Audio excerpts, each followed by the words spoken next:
writer for this hour of absurdity. And my name is Brian Young. I write for a variety of websites, including Big Shiny Robot and StarWars.com, and I write for Star Wars Insider, and host a Star Wars podcast called Full of Sith I hope you all listen to, and if not, you will now. Just one of you. Just that one guy. I'm Sean Rosado. I am the founder and host of Sean Casket, which is a podcast for everything geeky, nerdy, and pop culture. I am also a contributing writer for the Legion of Leia, which is a really awesome feminist website for all kinds of geeky things. And I'm a gigantic Star Wars fan. So. I'm Riley Blanton. I'm the founder and the guy over at StarWarsPort.com. And man, hey, there's I think maybe two prosthetic records here. Yeah. And man, I'm excited for December. I am Nancy Schwartz. I am a writer for Tashi Station and also co-host the podcast Tashi Station. They have more people. They got more people, yeah. I'm Brian Larson. I'm the other half of the Tashi Station blog and the other co-host of Tashi Station Radio. My name is Bethany Langston, and I'm also with the Star Wars Report. I'm one of the podcasters there, and I also write for the website, and I'm very excited to be here today.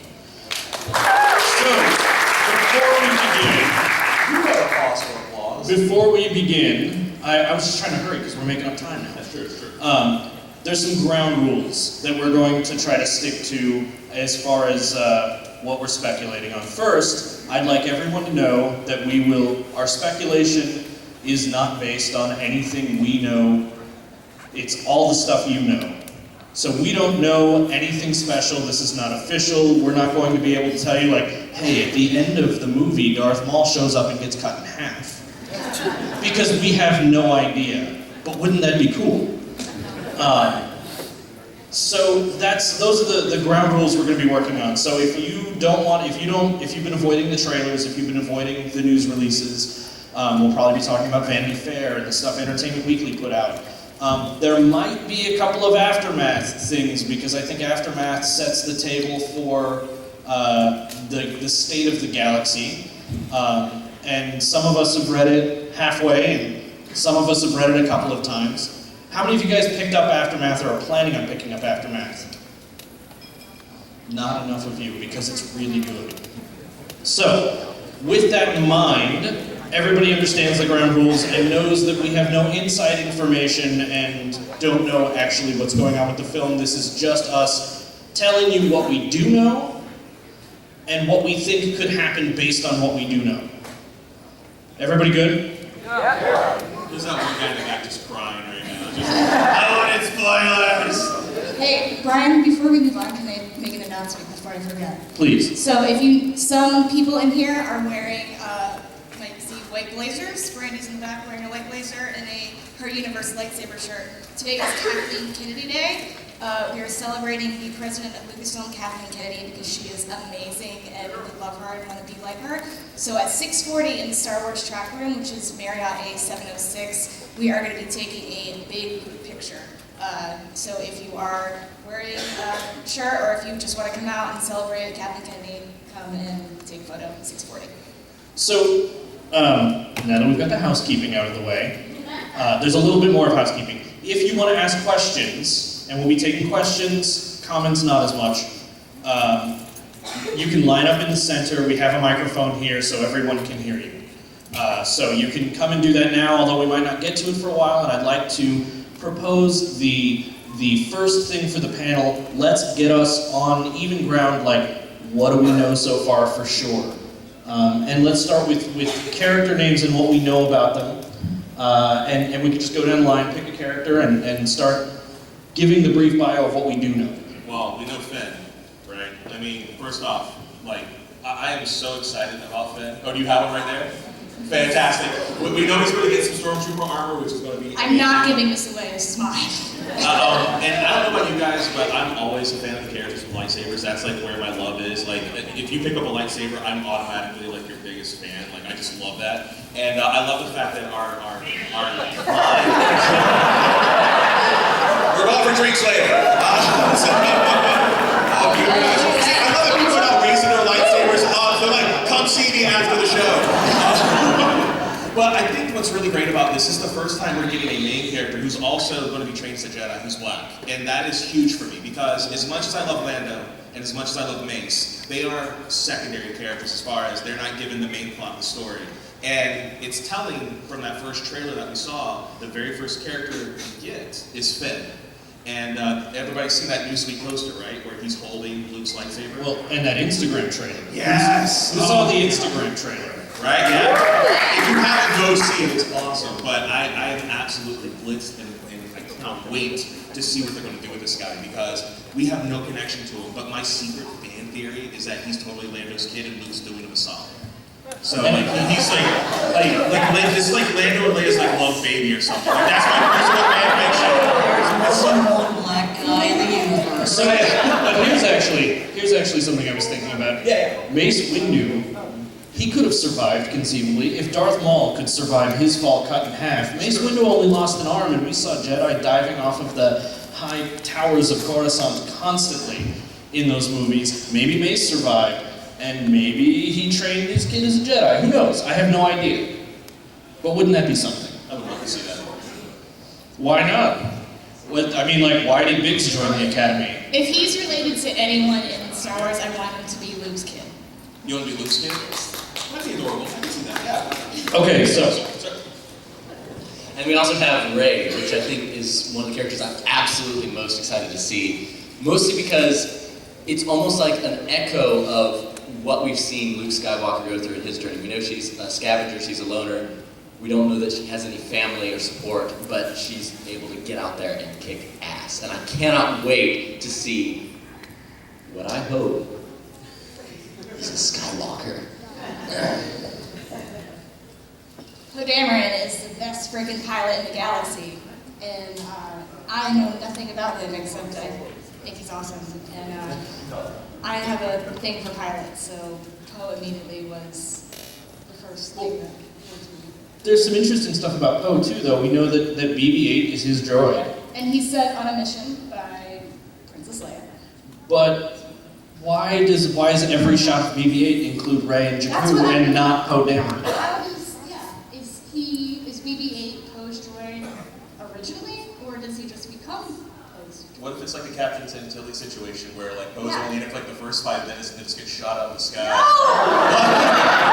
The biggest letdown of all time is boo! And then BB-8's just crying all the I didn't even entertain that thought. That's terrible. That's a terrible thought.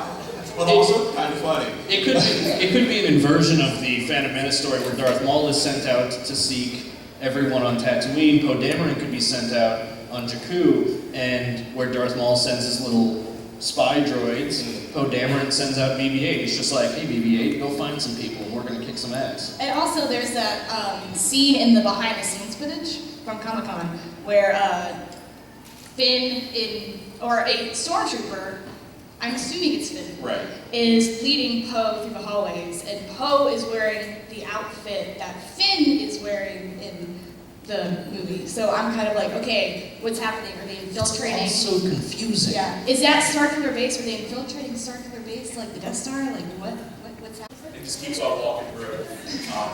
By the way, for anybody who knows obscure French film, you're welcome. Swedish. But I don't know. I mean, it could be a scene where he's almost monologuing. I mean, Lord knows Vader monologues. You know, where he just like starts talking to somebody and he just starts looking off in the distance. I haven't felt something since, you know. It could be something like that where he's in the middle of a thought and then he hangs and just starts randomly monologuing to himself. But he does say, have you felt it? And that's the part that catches me the most. He could just refer to himself as you. I mean, someone who calls themselves Supreme Leader seems like self-inclined to do that. Bethany, what about the character you're excited for? I'm excited for the character of Kylo Ren. So Adam Driver portrays this apparently non-Sith Lord. Can we get the Kylo Ren lightsaber? Who had that? Yeah, put the Yeah. So recently, JJ in an interview said that the Knights of Ren, which Kylo Ren is a part of, they're not Sith, but they're admirers of the Sith. So I'm very curious to see how much they draw from the Sith, to see if their order is very different or it's quite similar. What do you guys think? Sith groupies, it'll be like following Yeah. one direction. So I mean, this is a minor bit in Aftermath that they do. There are some conversations exploring sort of dark side acolytes on the Imperial side. There's a little bit of discussion of that in Aftermath, and that's definitely setting the stage for where we might be at with Force Awakens. Yeah, I mean, one thing that we've always seen, you know, in the EU previous to the reboot that they did, you know, we've always had characters that have been explored as being Sith adjacent. They've either, you know, studied a little bit of the Sith, you know, lore, and then gone off and done their own thing, or they have their entire own religion, like the Night Sisters of Dathomir. So just coming up with another, you know, series of bad guys who just happen to be Force users and have really cool bastard sword lightsabers, I think it is totally doable. And what I think makes it interesting is if there's going to be distinctive traits to the remnants, which is what I really hope happens, which is we start seeing some really interesting traits, maybe fighting styles, or maybe special force effects that we have not seen yet, that they only have, and I think that would be Yeah, for example, I mean, we've seen this with the Night Sisters, especially in the Clone Wars, where you have a very distinct kind of Force user. But I think this is new territory for like the cinematic universe of Star Wars, and it'll be interesting to see a faction that's outside of just the straight-up Sith. And I think there's a part of Star Wars fandom who likes the idea of seeing bad guys that use the dark side of the Force outside of just the two. Like, everyone remember the Old Republic trailers when you see the ancient Order of Sith? There's an aspect of the dark side of the Force that I think we've all dreamed about, been aware of at least at some level, and I think we're going to explore that, where the threat may not be as all-encompassing, but almost more undisciplined and scary. But I also like the idea that he isn't a Sith because it doesn't cheapen Palpatine and Vader as villains. You know, them being the last two Sith, you know, some people were concerned that, oh, no, you can't compare to them. But if he's not a Sith, he's not necessarily trying to be the next Palpatine. He's different. And J.J. Abrams has mentioned that a lot in his interviews, that Kylo Ren he thinks he's right. You know? Yeah. He doesn't see himself as the bad guy. Yeah, which is good because the villains don't see themselves as villains. They're just, you know.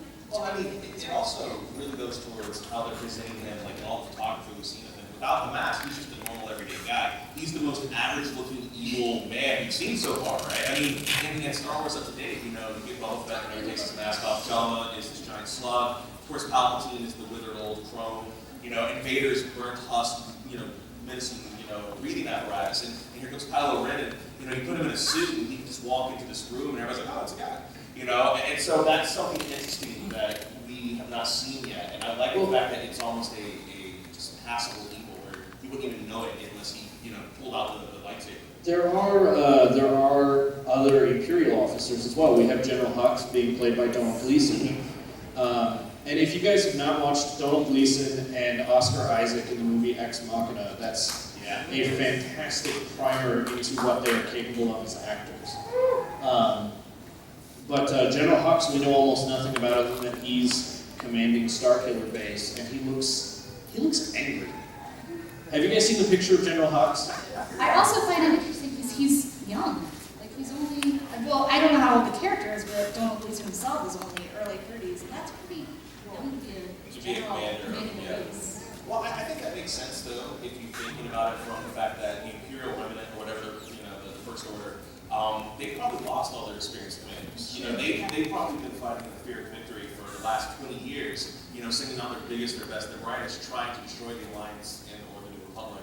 And it just keeps getting whittled down further and further. So more and more junior officers who have lofty ideals but not necessarily experience, which means that they're going to make a lot of really bad choices, which is going to be awesome to see. It makes sense that we're going to see those characters. So from that point of view, it's exciting because we're going to see probably some really big, like, okay, he blew a wall around, but these guys are probably going to do stuff way more personal. They're going to go into towns and just like slaughter like the kids in the village, just to make a point, you know, to show. But she's still a general. Yeah, but she might not be a Jedi. We don't know. I want to see her wield a lightsaber so bad. Like, that's what my secret fan But she- I want her, like, when nobody's expecting it, just pull out that lightsaber and just hear the audience go,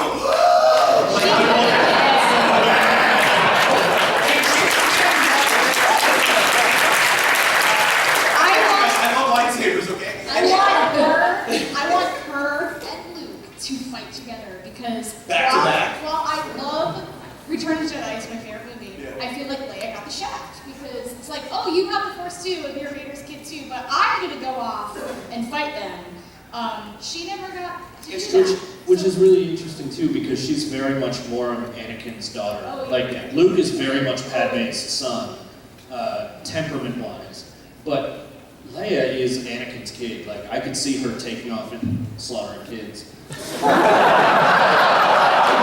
She did. Her and Luke did. Her and Luke murdered all of those people on Jabba's skip. All of them. Slaves, like everyone alike. Like if you're a Skywalker, Just made them mad one day. and I'm in these movies. If there's a Skywalker, they have to by the second movie go to Tatooine and kill a bunch of people.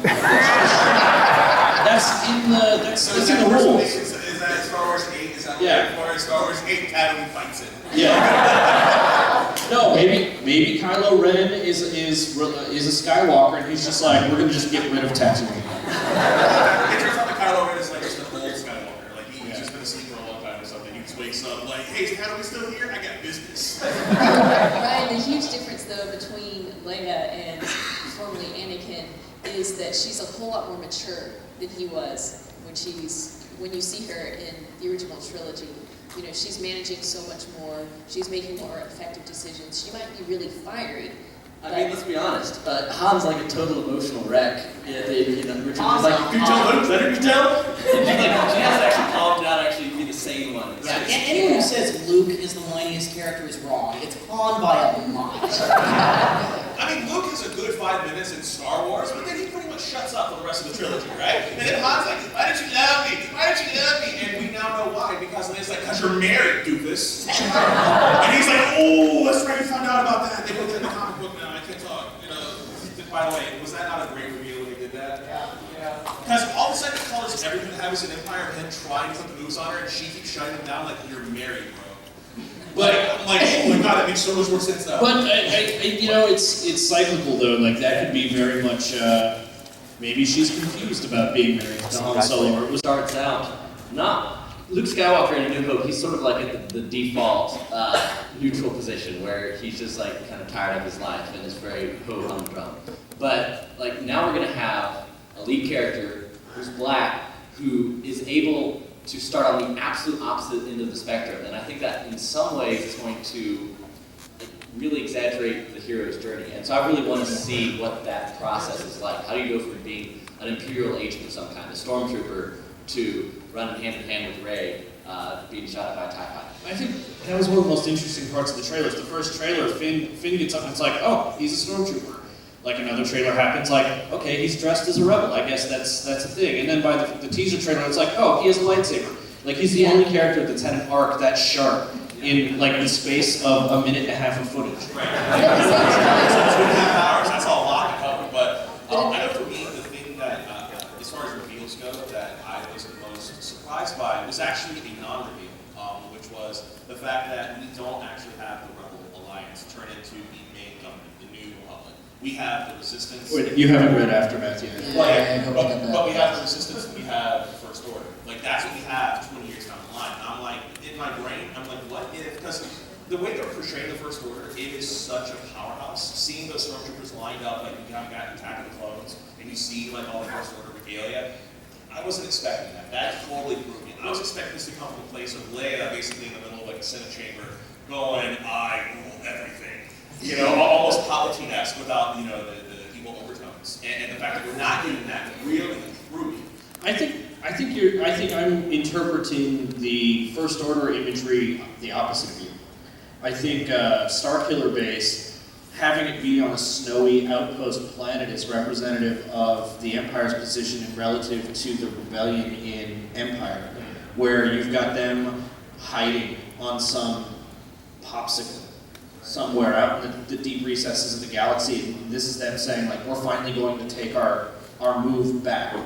Yeah. And I think they're the ones who are on the other side of this. Well, I think in some ways they're disciplined, and what's struck me so much about the First Order imagery is that there is such a clear and distinct involvement that you have with the armor designs, with the new Star Destroyers, with the new TIE Fighters. So it feels like they're well established, but like, again, off in the distance. It maybe even secret. Like we don't even really know at the beginning of the movie the extent of the threat that they are. Right. But while we may have not expected this, to me it just makes sense because, yes, the Emperor was taken out, Darth Vader died, the Death Star was blown up, all of those are huge blows to the Empire, but there's still, Palpatine literally ruled the galaxy. There's a galaxy's worth of the Empire left, and the Imperial governors. When I went looking at the books, because I have not had time in the last couple of years to read books, unfortunately, I've just been so swamped. I can only take stuff that I see, obviously, in trailers, or I can read like a quick article or something, is the fact that it almost feels like there's maybe a third faction